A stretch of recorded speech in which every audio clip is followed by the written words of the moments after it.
Hey guys, what's up? It's Katie and I'm back with another Marvel Contest of Champions video, and today we are going to be taking a look at Spider-Man 2099. So this is the month of Spider People, so let's go ahead and take a look at Spider-Man 2099 and see what he's got going for him. So he's going to be a science champ.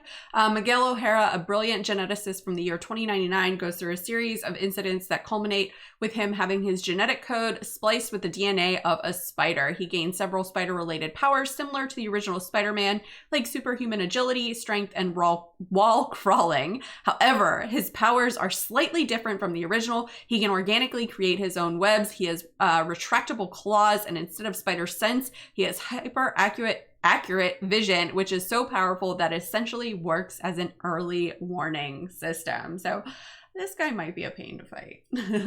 This guy might be a pain to fight. All right. Now let's take a look at his mechanics. Spider-Man 2099's light and medium attacks inflict rupture on the opponent, and those ruptures explode in bursts of damage. Then the opponent gains a bar of power. Additionally, his special attack 2 inflicts a burst of damage for every unique debuff on the opponent. When he gains a buff, he pauses his personal debuffs on the opponent for a few seconds. As a result, he can stack many debuffs on the opponent and use dexterity to trigger a buff to pause his debuffs. This means he can keep his debuffs paused until he reaches a special attack 2. So yeah, it looks like there's going to be a lot of dexting, a lot of intercepting if you want to play with this guy.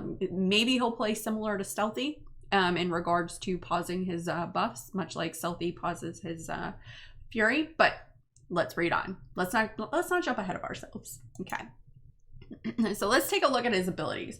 Always active. Spider-Man 2099 cannot gain buffs whenever he would gain a buff. Instead, he pauses his personal debuffs for 5 seconds. So it's kind of like a mixture of Red Guardian and Stealthy. I like it. All right, while dodging backwards, Spider-Man 2099 is not struck by attacks. Dodging an attack this way triggers his debuff pausing ability. Gains 75% damage resistance if the opponent is under the effects of True Strike, or if if the hit deals true damage. Okay, I read that. That was my bad there. All right, so any buff from any source will trigger his debuff pausing ability. So this is kind of cool. All right, Rupture, 20 stacks. Light and medium attacks have 25% chance to inflict Rupture, dealing physical damage over 10 seconds, 100% chance to inflict Rupture on block if the opponent is suffering from a Wither debuff. An opponent takes a burst of physical damage for each rupture on them if they reach 0 power or when they gain a bar of power. Ruptures are consumed after this effect takes place. So striking into the block of the opponent suffering from the Wither debuff is the most reliable way to inflict lots of Rupture. This is the first time we've seen the Wither debuff as part of a champion's kit. It reduces ability power rate, and Spider-Man 2099's got a very strong one. So I'm interested.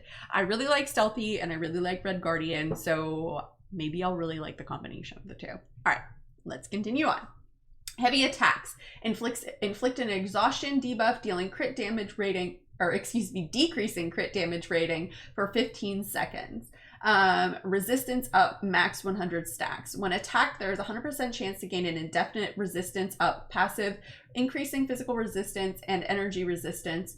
Interrupting Spider-Man 2099 while he's charging a heavy attack removes all resistance up stacks. If at least 20 stacks were removed this way, he inflicts a Wither debuff, reducing ability power rate by 150% for 20 seconds. When Spider-Man 2099 pauses his personal debuffs, he consumes 5 stacks of resistance up and increases the pause duration by 5 seconds. This effect has a 10-second cooldown. As an attacker, resistance up is better used as a resource that helps to increase the duration of debuff pauses. It is usually not worth saving if it's for defensive value. Okay, so I definitely want to use that as an attacker. It doesn't really matter as a defender, so we need to keep that in mind as we play against him in this month's event quest. All right, let's take a look at his special attacks. Special attack 1, Raging Claws. Last 3 hits have 100% chance to inflict physical... Really? We're putting this word in here. Physical vulnerable bitty debuff, decreasing physical resistance for 15 seconds, max 15 stacks. On activation, gain 15 stacks of resistance of passive, increasing physical resistance and energy resistance by X amount. All right, this special provides enough stacks of resistance up to allow for Spider-Man 2099 to extend his debuffs for up to a total of 30 seconds. That's a long time. More than enough time to reach special 2 with many pause debuffs. Yeah, 30 seconds in this game is a really long time. Special attack 2, maximum pressure, not to be confused with maximum effort. On activation, inflicts a wither debuff, reducing ability power rate by 150% for 15 seconds, max 5 stacks. Each hit deals a burst of physical damage per unique debuff on the opponent. Special 2 is the biggest source of damage for Spider-Man 2099, provided that the opponent is suffering from lots of debuffs. This attack also inflicts a wither debuff, which allows Spider-Man 2099 to inflict rupture through blocks, increasing his damage even further. So this does seem like he's playing like a mixture of Stealthy and Red Guardian to me, at least a little bit. But let's continue on, shall we? All right, special attack 3, Spider Venom. Inflict a stun debuff for 4 seconds. That's a long stun. Inflict a slow debuff lasting 25 seconds. That's a really long time, reducing unstoppable and evadability accuracy by 100% and preventing the effects of unstoppable. Slow won't trigger against natural class advantage, and it counts as 4 unique debuffs. Oh. That's nice. The special 3 is not required for his ideal gameplay loop, but a long fight skilled player can use this debuff pausing ability to bring slow all the way back to a special 2, where it would count as 4 unique debuffs, and thus doubling the potential damage for the special 2. Yeah. That sounds really cool. I'm kind of really liking how he sounds, but I do like these kind of mechanics as well. All right, let's take a look at his signature ability, Persistent Ruptures. Oh. Ruptures have 80% chance to not be consumed when a burst of physical damage triggers, plus 25% combat power rate while the opponent is affected by a wither debuff. Against a champion that has power gain, Spider-Man 2099 can invert their power gain with wither, hit them until they gain a bar of power, let the reverse power gain bring their power down, then hit them back to the bar of power. This would allow you to trigger a lot more bursts of damage with Rupture than it would normally be possible. So, it depends on how you're going to need to play him, I feel like, whether or not he's going to need to be awakened. So we'll definitely have to do some testing of an awakened Spider-Man 2099 versus an unawakened Spider-Man 2099 and see how that goes. All right, let's go ahead and take a look at his synergies. Let me move this up here. Hello? Can we move up? What is happening? There we go. All right, Spider-Verse veterans with Spider-Man, Spider-Gwen, Spider-Ham, Miles Morales. Spider-Man 2099 gain 100% chance to evade the first time he is struck in a fight. All the other spiders gain an unstoppable passive for 1 second after an evade triggers. That's kind of nice, right? Because that allows you to evade and then just pop. Symbiote problems with Venom and Carnage. Spider-Man 2099 special attack 3 inflicts a poison debuff, dealing 85% of attack and direct damage and reducing health recovery by 30% over 25 seconds. That's kind of cool. Venom, on a heavy attack, gain an aptitude buff, increasing the effect of fury, armor, and precision buffs by 50% for 10 seconds. That's kind of nice for Venom, so not only will he armor break, but he'll also gain that aptitude buff. And then Carnage, unblockable specials gain 25% increased attack rating. That's kind of nice for Carnage, because if you armor break them or if they're bleeding, his specials are unblockable. All right, AI enthusiasts with Starkey, Iron Man, Scarlet Witch, classic. I like how AI that's kind of funny, Kabam. I see what you did there. All right, Spider-Man 2099. Second medium attack has a 25% chance to trigger Spider-Man's debuff pausing ability. Nice. Starkey on a well-timed block, 33% chance to gain a bulwark passive, granting 700 block proficiency for 10 seconds.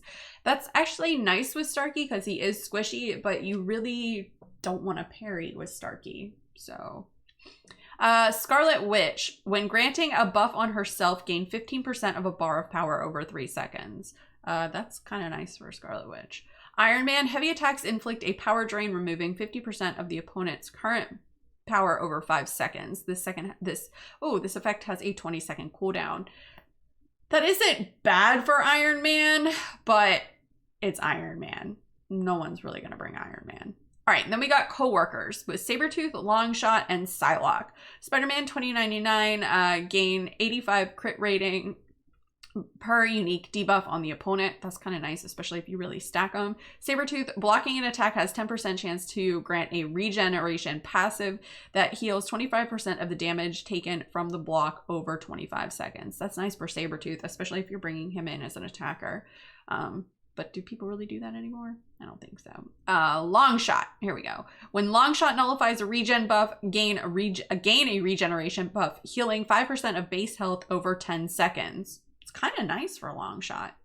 Psylocke, attacking an opponent with 0 power reduces their defensive ability accuracy by 50%.